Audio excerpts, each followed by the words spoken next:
Hi, and welcome to Real Film Snobs. This week, returning with us again is guest host Nathaniel Dunaway. Welcome to the show, Nathaniel. Hi, thank you for having me.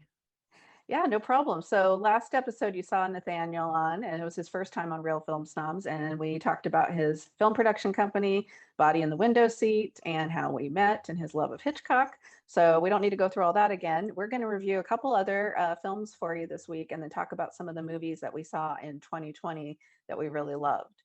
So go ahead. I think Nathaniel has the first movie, so why don't you go ahead? Okay, so we're going to be talking about A Face in the Crowd from 1957. It is directed by Elia Kazan, starring Andy Griffith, Patricia Neal, Walter Matthau, Lee Remick. Really good cast in this movie. Um, Basically, the movie is about a loner, a drifter with a big personality who is plucked from obscurity and basically given a platform, first in radio, and then that moves to TV, and then he becomes this huge star. Patricia Neal plays this, small town Arkansas radio personality who goes to interview a bunch of guys in jail, and she meets Andy Griffith's character, Lonesome Rhodes, and just discovers that he has this huge personality and very folksy, and she is basically responsible for giving him this huge platform that spirals out of control basically when the power and the fame goes to his head. Yeah, and he starts off on the radio, but then eventually gets a chance to do his own TV show, and that's when things really get crazy. And then he starts to also get involved in politics, which I thought was a really fascinating twist.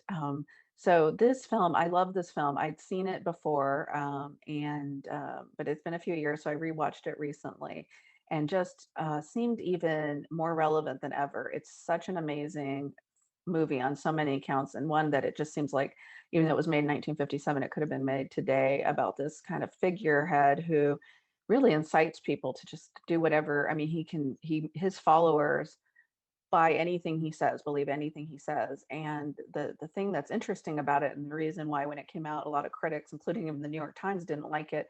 They thought it was too cynical.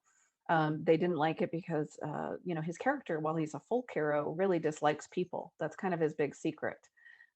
He doesn't think much of his followers, and that seemed very relevant to me in Yeah, our current absolutely. climate.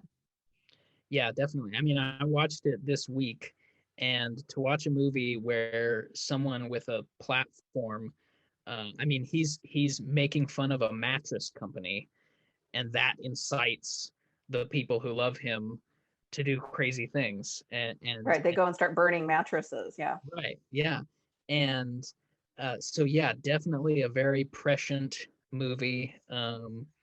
Definitely more prescient than cynical for sure, because you're right, it's a very applicable to now. I mean, when I watched this movie the first time, which would have been like back in high school, the all I could think was just like how crazy Andy Griffith, like how good he is in this movie, because he Hmm. disappears into the role. If all you know him from is Andy Griffith's show and Matlock, um, you'll be shocked by this movie because he's acting. This is a performance, and for him to be playing a character who not just has like an insane amount of charisma, but is also like a very self-absorbed, just bad guy. It Right. is pretty surprising. And you're right, he has a huge disdain for the people who love him, who follow him. He calls them idiots and morons, and Right. that's sort of where his downfall comes from. But very interesting movie. I like it a lot. Yeah, I love this one. And Patricia Neal is so interesting because she starts off, she's his biggest cheerleader. She falls for him for everything about him. And she's much more sophisticated in some ways than he is. I mean, he kind of she leads him at the beginning. And then soon as he becomes more and more popular, he takes control and she starts to get scared at what she's seeing in front of her. And so her kind of change throughout the movie I found also fascinating. And then, like as you mentioned, you have these people in fairly small roles, like Walter Matthau. He's one of the writers on his show who just starts to see through him and wants to kind of expose him for who he is. And Lee Remick as the is she the cheerleader? I don't think it was a cheerleader. It was baton twirler. Gosh, I'm forgetting the name. Oh, right. Yeah. Help out my aging brain here, Nathaniel. She's sort of a young woman that his character, that Lonesome Rhodes, picks up during his travels. And so, yeah, you're right. For Andy Griffith, though, who's like America's, I mean, Andy Griffith's show, he always played these likable guys, and to Yeah. play such an unlikable character, but he also has to have that charm and charisma. You have to believe that people would have been really into him. And so he has to play that both ways. We see his private side where he's drinking and he's kind of gross and he's a womanizer. And then we see his public side, and you can see why people were really drawn to him. Right, and it's a great movie about like television production and that sort of behind the Mm-hmm. scenes of how that works. And you see him, it goes to commercial and he's a different person, then it comes back and he's his character. Right. This character that maybe he actually was at one point, but now it's become so much of a character for him that it's just a part he's playing.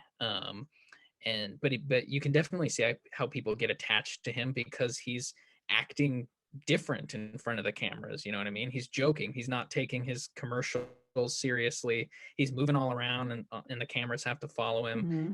And yeah, you can definitely see why a personality like this would gain a following. And you're right, Patricia Neal is amazing as sort of this. I mean, it's a very much a Frankenstein's monster kind of story in the way that Mm-hmm. she's responsible for him, and then when he spirals out of her control and becomes much more, powerful and influential than her. Um, I mean, just the arc that her character has is really amazing. And at one point, she has this decision to make, and the lighting in the sequence on her face is very very noir, very intense, Mm-hmm. where she's just realizing that there's only one thing she can do if she wants to, if she wants to stop him, if she wants to try to Right. stop him. So Well, and it's interesting because on our last episode, we talked about Orson Welles' framing of some of his shots in Lady from Shanghai and these extreme close-ups. This one also has a lot of that, and where you can see, particularly Andy Griffith's character, he's sweating a lot. You see these, and it has these interesting angles. Elia Kazan, such a great filmmaker. I know, because of what happened with the Blacklist era, he's, sometimes derided, but I mean, it doesn't take away from the amazing filmmaking that he made. He made so many great movies, and this is one of them. And there was a few movies that have similar themes that I was thinking of. The one came after this film, which is Elmer Gantry with Burt Lancaster, which he won the Oscar for in the 60s, which was about this guy salesman who ends up becoming an evangelical preacher doing these tent shows, even though he has like no religious beliefs at all, because he realizes he can make a lot of money doing it. And he starts. And then the other one that I thought of was one that I watched early on in the pandemic when Criterion was doing a big collection of Barbara Stanwyck movies. And it was called Miracle Lady, with Barbara Stanwyck as a woman who becomes also kind of an evangelical preacher type who starts proselytizing to the masses, doesn't believe any of it. And she does these fake miracles on stages where she pretends to heal people, and she develops this huge following and people go crazy for her. Both of those had more of a religious theme. Miracle Lady's way before this movie, Elmer Gantry's after it, but they both had these kind of things in common, of these kind of larger than life personalities who are able to kind of, bring the masses with them, but they don't have necessarily the best intentions. yeah, what's the oh man, I hadn't connected it to this until right now, but what's the Frank Capra movie with Gregory Peck that's also a similar sort of. With Gregory Peck. I was thinking Gary Cooper at first with Meet John Doe was one I thought of, but Oh, that's that not is what the you're one thinking. I'm thinking. That Yeah, is the Gary one. Cooper. Yeah, Meet John Gary Doe. Cooper. Yeah. Now that also has a similar one.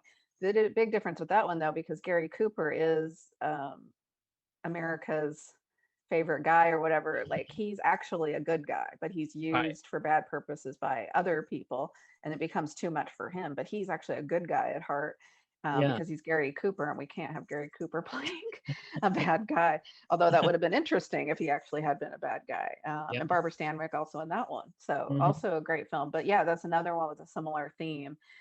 This one, it's so much darker than something like Meet John Doe because the Yeah. character goes into some really dark places and it's pretty edgy for 57. I mean, it's really some of the things that his character does, but also his relationship with the Lee Remick character who's supposed to be 17, and they even talk Right. about that. Very interesting. Yeah, Yeah. definitely. And the way, I mean, I'm, not gonna give the ending away for people who haven't seen it, but the way it ends too is in a way very applicable to right now as well, Hmm. because you know um the character that Andy Griffith's, or the real person that Andy Griffith's character in this may remind us of, we don't know what's gonna happen with them next. We don't know what their platform is going to be next. Any characters that like this, moving forward, who knows what someone like this, their platform is going to be, even if Right. they're We not don't as know. He's famous. isolated, but we don't know where he's going next. And it's a little bit scary. Yeah. Yeah. Because he Yeah. could find another platform again. So Right. it's true. Yeah, that ambiguity is I mean, common to a lot of Elia Kazan movies, honestly, that ambiguity. What's your favorite Elia Kazan movie? I actually really like Baby Doll, the Oh, one he yeah. made before this. That's a Great. great movie, great Tennessee Williams script. Um, but I think it'd probably be this one as far as which movie, if you just asked me, want to watch an Elia Kazan movie, pick one, it'd probably be A Face in the Crowd. It's a 4-star movie for me. Yeah. No, same for me. 4 stars. Definitely one, and I don't think I own it. And I was just thinking I need to correct that. Uh, so because it's one you could rewatch, I think, and would be great to have a great transfer of it. Although the one I watched was actually really good. So, okay, so we'll move on to the next movie, which is fun. This is one we actually got to watch together, sort of virtually, which is King of Peking, 2017. And this is a film that I didn't know anything about going in. Abby in our movie club picked this one for us to watch, and it's about a former projectionist who starts a pirate video company with his young son in Beijing in the 1990s. Now, this is another movie that is a movie about movies for movie lovers in some ways. I was watching it, I thought, oh, this is sort of like a Chinese cinema paradiso or something, because you have that relationship between the young boy and the father, and also this very like nostalgic feeling of what a time that has passed. The father makes his living in this movie. At the beginning of the movie, he kind of goes from town to town showing movies on this old projector he has in like rural areas that don't get movies in China. And so in these outdoor kind of arenas, and then his business, this kind of goes away, and you have the advent, 1990, so you have videos taking everything by storm. So he's trying to figure out a way to make money and also keep his son. There's kind of like this custody battle going on with him and his ex-wife, which is an interesting little story. So I had never heard of this movie before we watched it in our movie group, and it came out in 2017, and it showed, I think, at the Tribeca Film Festival. So it had some good credentials. It's just one of these things that flew under the radar. It's definitely a movie for film lovers in some ways because it has these wonderful moments where, especially at the beginning, I loved the way the focus on the film itself, like the actual film reels, and the way that the father, they would put the movies on to show the people watching them. Of course, during COVID, it makes you very nostalgic too for just that feeling of watching movies with a group of people rather than by yourself. So that was a little bit hard emotionally for me because I really miss being in the theater and getting to see movies with other people. But I did really enjoy this. This is kind of like a feel good movie. It has some, moments of darkness. It's not just completely light, but it's definitely on the lighter side. Yeah, definitely. Yeah, that's exactly what I was going to say. It's a very feel good movie. Um, Great father son relationship, and the way they work together, like literally work together to Yeah. run the team. Yeah, just a very charming movie, and you're right, definitely a movie for movie lovers. Yeah, I really liked this movie. It was one that I hadn't heard of either. Um, and so I was really going into it. I obviously had no idea what to expect. I didn't know anything about it, and then coming out of it, it was definitely a movie that I immediately recommended to some other people who I knew would like it. Just Oh, because nice. yeah, it's just one of those movies that is, you know, it has some stakes, you know, as far as like his relationship with his son becomes strained when his son sort of realizes, you know, his son is maybe like 10, I don't know, 9 or 10, something like that. Mm-hmm. And is realizing that maybe he's being taken advantage of by his dad, and his dad has sort of these lofty ambitions about, you know, what he wants to do in the future, but also like lofty views of what it is they're doing. Um, Mm-hmm. and But ultimately, it is a feel good movie. Right. Yeah, the father, he's so well cast and played by the actor who plays him. He feels so authentic. He really does love his son, but he gets so caught up in like trying to make money using this company. And he also even almost convinces himself that it's not really pirating movies what they're doing by making these copies. But he's like, "Oh, we have a film production company. This is our film Yeah, production company, and they even have an intro that they put on the front of their movies to brand them like it's a film production company. In a way, it's kind of sad because he's like the kind of guy, like if he'd had given the economic opportunity, he probably wouldn't have a film production company, but he's in this situation in life where he's essentially kind of homeless. I mean, he works at this movie theater because they provide housing, so that's where he lives. So because of the situation he's in, he doesn't have those opportunities, but he has a real love and deep appreciation of movies. I mean, he knows his movies. I mean, he's even watching them at one point, putting the movies in, and he's seeing like what they're doing wrong at the theater, but he can't step in and do. So, I mean, I just love those like little details to it. So, yeah. yeah, And at it's one point, he makes a movie um, for his son, and it's you know, it's played for laughs mostly, um, but it is the kind of thing that's very like, I don't know, uplifting, like in the way that it's like, if you have a camera, you can do this. Like you can try this and make something, you know. So he yeah, I does loved make that something aspect of it. It seemed like, and I especially thought of you as a filmmaker, using these like props that you have on the cheap. And I mean, I know your movie's looking way better than this, but the little movie he makes for his son, I thought was very charming. Acting out the volcano and for his right. son, I thought it was a fun project. And so it's definitely an ode to the love of cinema and of course to the family, the father-son relationship. So it was a feel-good movie, which we all appreciated seeing right about now, and it's pretty easily available on quite a few different platforms. And so anything from like Canopy, which is I think where I watched it, through your library system, Netflix, so it's available lots of different places. So definitely a fun one to check out with the whole family. So I think we have some time left. So I'm excited to talk to you a little bit about. I know this has been your book year, right? 2020 was the book year. Didn't you say, Nathaniel, once that you do a book year versus film year each year? Yes, I did say that. And then 2020 was what it was, so it was a little hard to decide which thing it was going to be, because sometimes it was So very much difficult. time. Yeah, I know. There was so much time, but a lot of it was spent on television, weirdly. So it was like it weirdly became a TV year. I think Um, everyone was in that boat though, because 2020, because your brain couldn't handle, this wasn't the year for like 3 hour Bellatar epics for me or something, where I could watch something that like super dark and heavy for 3 hours. So right. Yeah, it's much easier to just let Netflix play just whatever yeah. than uh, put a lot of energy into deciding what you're gonna watch. But I did watch a lot of movies. What were some of your favorites in 2020? Oh, you put me on the spot first. Well, you go and look around to see what some of your I favorites. got Well, it. what Yeah, I early got it. on in the year, or early on during COVID, I started taking part in the Salem Cinema virtual screenings that they have available, and I saw some really great films through those. In fact, one of those has stayed on my list throughout the year as probably one of my favorite films of the year. It's called Sorry We Missed You.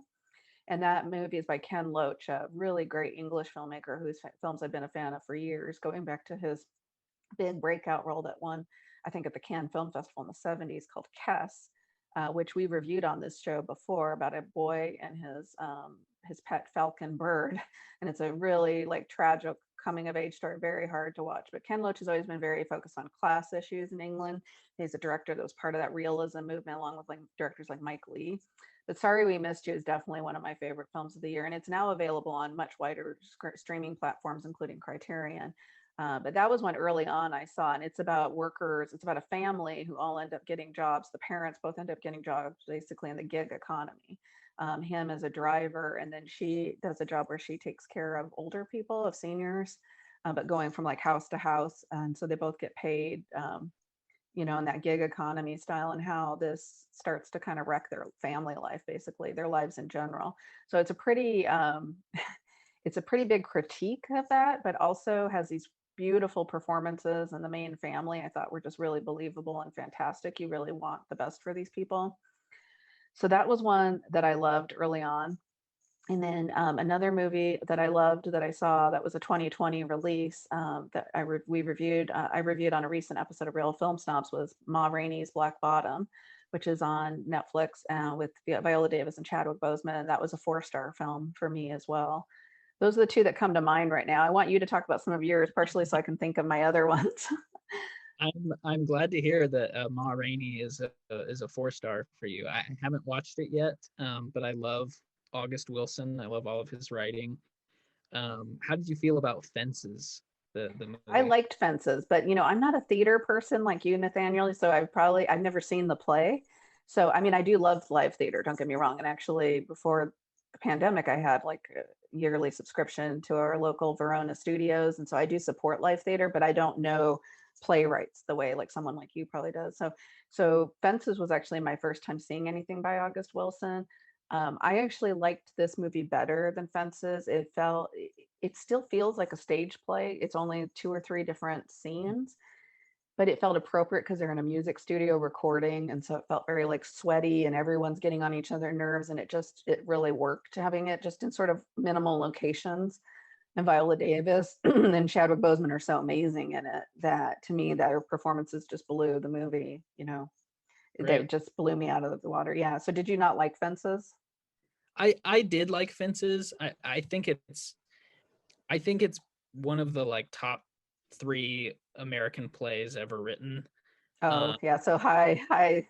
Yeah, exactly. So the movie, the script is great because they just used the script for the play.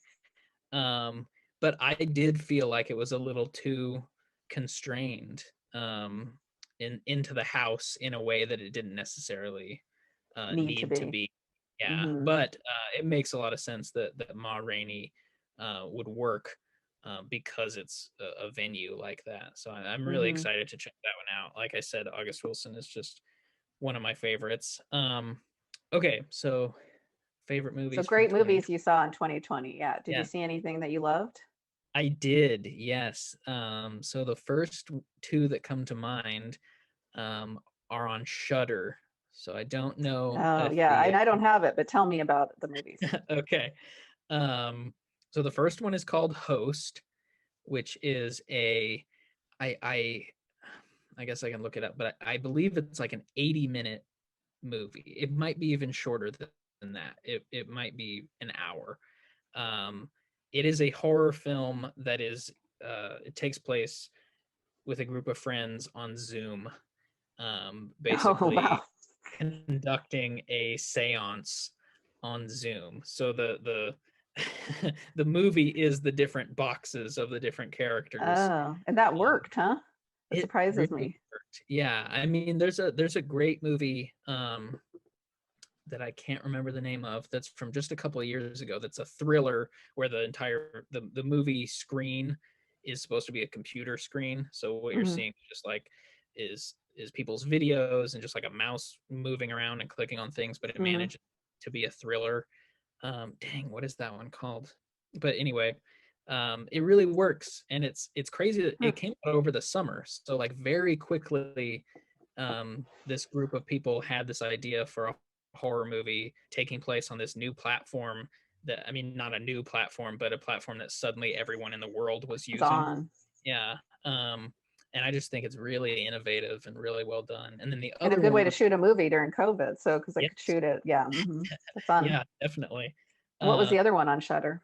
the other one is called Scare Me, which is a really great. My partner Shannon watched this one and just like flipped out because it felt so much like a movie that we could make. Like she's a part of Body in the Window Seat, and it just felt like something we would do. It's a little more polished than our stuff, but the conceit of it is so is so 2020 and so appropriate for now, just like Host is. But it's just two people snowed in a cabin with no power, telling each other ghost stories, Hmm. and and Scare it Me. Okay.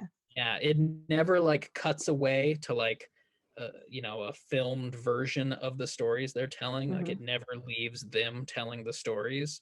But the sound design is amazing. The performances are good. It's like 6 ghost stories in the whole movie, and And just it's not boring just watching these people tell these stories. no, because of the sound design and because of how good their performances are. Huh. No, I didn't think it was boring at all. I think it's, I mean, Shannon watched it like immediately after she'd already watched it. Oh, wow. He was like, "You're gonna watch this Inspired you now?" guys to start making another movie? Have you thought about making another one? Yeah, definitely. We're thinking of a few different ways that we could shoot something safely, with COVID guidelines in place, or Hmm. potentially moving to a different format, possibly, like podcast, that sort of thing.